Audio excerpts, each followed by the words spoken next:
Quyidagi kesimizning javobi A javob bo'ladi. Ichaklarni villisini atrofiyasi. Xo'p, nima uchun bu javob to'g'ri va bu patsientda qaysi kasallik kuzatilmoqda? Endi sizlar bilan yaqindan tanishamiz. Demak, patsientdagi doimiy diareya, qorinda shish va tana vaznining yo'qotilishi bu seliak kasalligi uchun tipik xos bo'lgan belgilar hisoblanadi. Seliak kasalligi seliak sprue gluten sensitiv enteropatiyasi ham deb nomlanadi va bu kasallikda bizda ovqatimiz tarkibida bo'lgan donli mahsulotlar, bug'doy, arpa, shunga o'xshagan donli mahsulotlar tarkibidagi modda gliadinga qarshi antitanachalar hosil bo'ladi. Keling, bu kasallikni First Aid kitobidan yaqindan tanishamiz.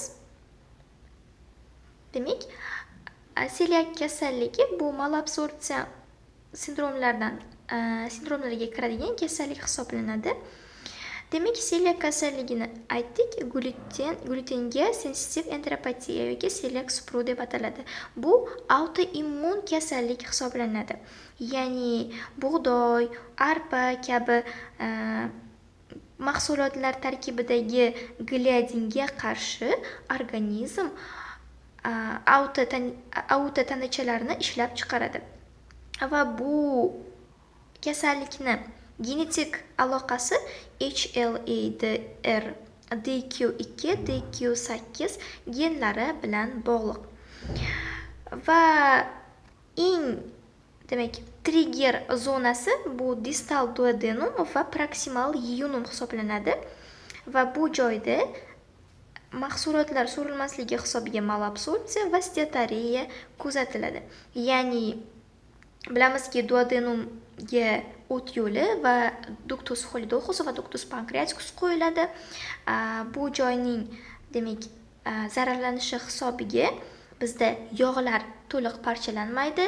Yog'lar parchalanmasligi hisobiga demak yog'li axlat steatoriyaga olib keladi va undan tashqari bizda yog'lar parchalanmaganligi hisobiga yog'da eruvchi vitaminlarni ham o'zlashtirilmasligiga olib keladi va mana shu o'zlashtirilmaslik hisobiga malabsorpsiya sindromi yuzaga keladi. Va davo bu glutensiz bo'lgan mahsulotlarni iste'mol qilish tavsiya etiladi. Endi bizda kesimizda yana aytib o'tilgan edi, tirsak sohasida qichishtiruvchi toshmalar bor. Va bu holat bizda dermatitis herpetiformis deb ataladi yoki dioperon dermatiti ikkinchi nomi bilan. Bu nima uchun yuzaga kelyapti? Buni bilishimiz uchun, buni patofiziologiyasini bilishimiz uchun dastlab glutenni organizmda qanday parchalanishini ko'rib o'tsak. Demak, biz organizmimizga bug'doyli, donli bo'lgan mahsulotlarni iste'mol qildik va u gluten holatida, ya'ni oqsil bu gluten holatida parchalandi. Ya'ni yirik molekulalardan kichik molekulalarni hosil qildi, glutenlarni hosil qildi va gluten endi bizda gliadin hosil qildi, gliadin moddasini. Va gliadin endi bizda ichaklarimizdagi enterositlar orqali absorpsiya qilinadi va absorpsiya qilingandan keyin bizda tissue transglutaminaza degan ferment bor. Mana shu ferment ta'sirida amin gruppasi yo'qotiladi, ya'ni deaminlangan gliadin hosil bo'ladi. Va deaminlangan gliadin endi organizmda antigenlikni namoyon qiladi. Mana shu deaminlangan gliadinga qarshi immun ataka rivojlanadi. Ya'ni bu gliadinni makrofaglar demak fagositoz qiladi va ular ma'lum bir qismini parchalab, qolgan qismini esa T va B hujayralariga taqdim etadi. Demak, makrofaglar bilamizki, antigen namoyon qiluvchi hujayralar hisoblanadi. Antigen namoyon qiluvchi hujayralarda major histocompatibility complex 2, ya'ni katta histocompatibility complex 2 mavjud va mana shu retseptor orqali deaminlangan gliadinni ma'lum bir qismini T va B hujayralarga namoyon qiladi va T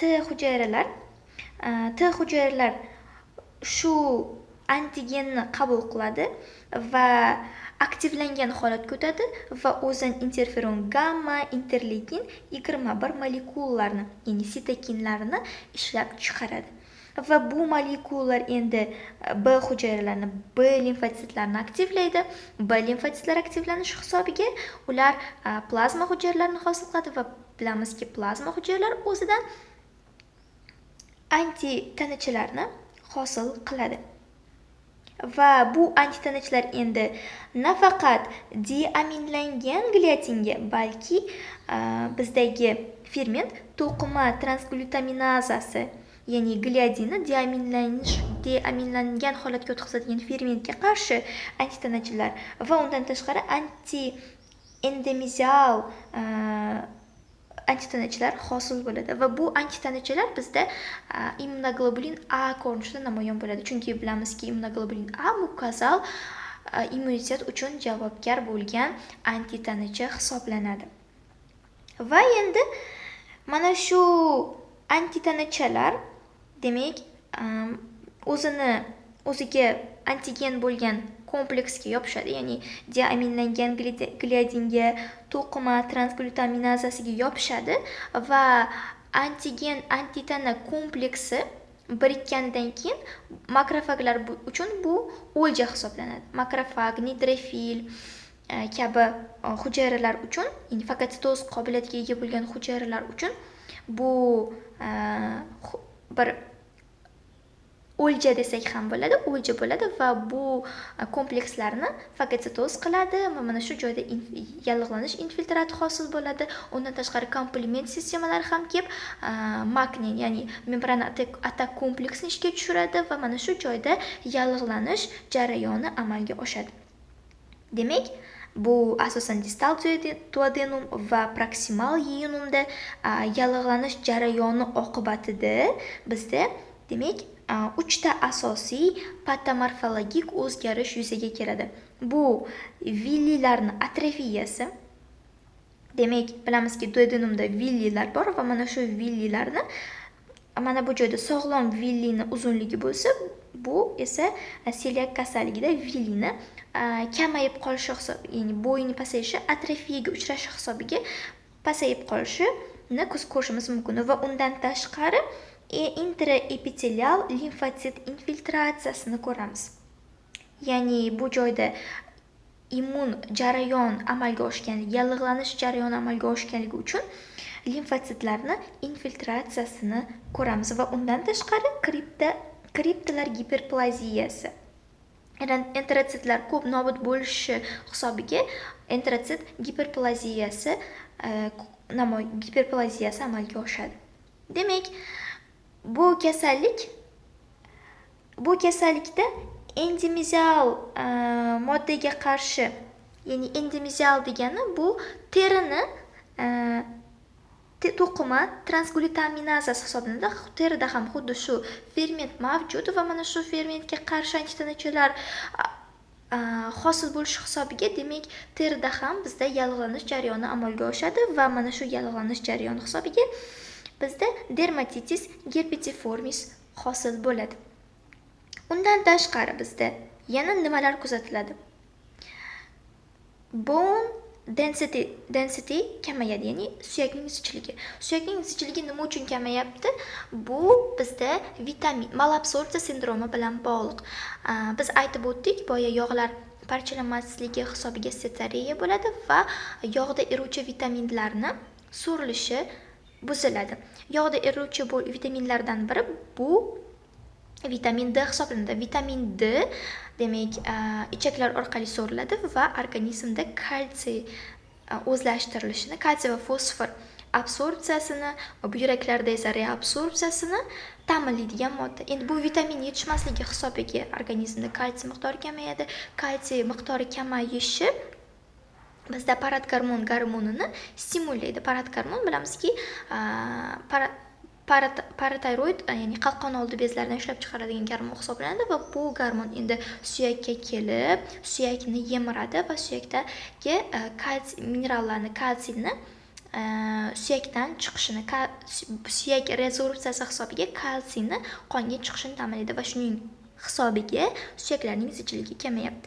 Va undan tashqari iron deficiency anemiya, temir yetishmovchilik anemiyasi yuzaga keladi, temir o'zlashtirilishi buzilishi hisobiga va undan tashqari bu kasallik o'sma bilan assotsiatsiya qiladi.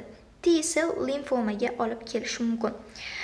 Va bizda diaksiloza testni abnormallikni ko'rsatadi. Diaksiloza testi bu diagnostik test hisoblanadi. Diaksiloza testida ksiloza organizmga yuboriladi va bu ksiloza polisaxarid hisoblanadi. Monosaxaridlarga aylanib, enteritsitlar orqali absorpsiya qilinib, qonga o'tib, peshob orqali chiqarib yuborilishi kerak. Ya'ni to'liq ichak orqali so'rilib, peshob orqali chiqarilganda hajm o'lchanadi. Endi celiak sprug kasalligida enteritsitlarda yallig'lanish jarayoni, Willis atrofiyasi hisobiga enteritsitlar ksilozani monomerlarini o'zlashtira olmaydi. O'zlashtira olmaganligi hisobiga, demak, qonda ksilozani miqdori kam va peshobda kam miqdorda chiqadi. Shuning uchun ham bu ksiloza abnormal test natijasi abnormal bo'ladi. Tekshiruvda, serologik tekshiruvda, demak, to'qima transglutaminazasiga qarshi antitanachalarni aniqlaymiz. Immunoglobulin A va anti-endemizial antitanachalarni aniqlaymiz va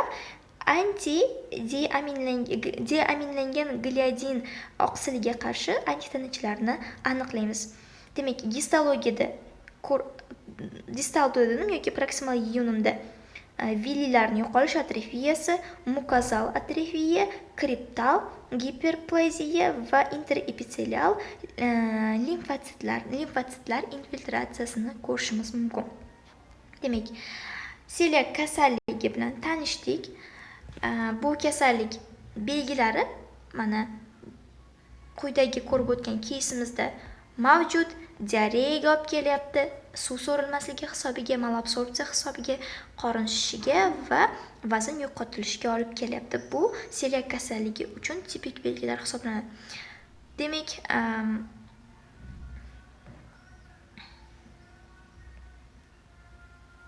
mana duodenomda biopsiyada qanday ko'rinadi? Bu normal. Villilarni ko'rib turibsiz, uzun. Celiak kasalligida villilar tekislanib ketgan, atrofiyaga uchragan.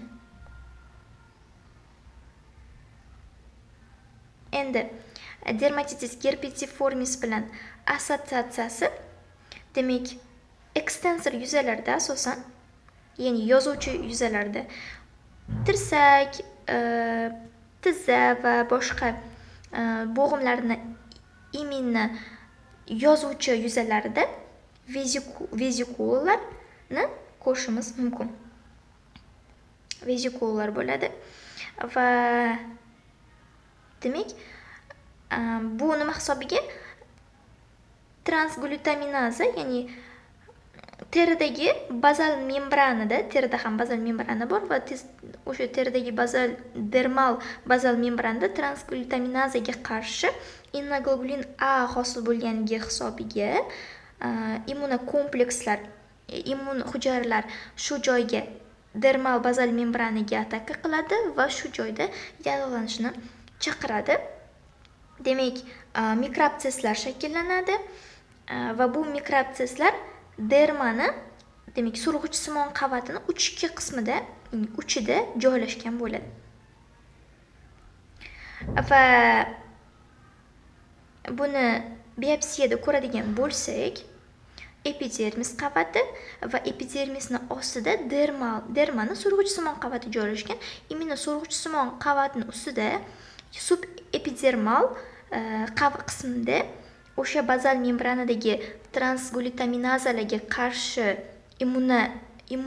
immunologik hujum amalga oshish hisobiga o'sha joyda neytrofillarni infiltratsiyasini ko'rishimiz mumkin. Ikkinchi rasmda esa bu immunofluoressensiyada immunoglobulin A antitanachalar depozitsiyasi ko'rinadi. Immunodermal papilla, ya'ni so'rg'ichsimon qavatni bazal membranasida shu antitanachalarni yig'ilishini ko'rishimiz mumkin. Demak, bugungi keysimiz celiak Sprue kasalligi haqida edi. Menimcha celiak Sprue haqida yetarli darajada konsepsiyalarni, uning kelib chiqishini, patofiziologiyasini yetarli darajada tahlil qildik deb o'ylayman. Barchangiz uchun manfaatli bo'lgan bo'lsa, biz bundan juda ham xursand bo'lamiz. E'tiboringiz uchun rahmat.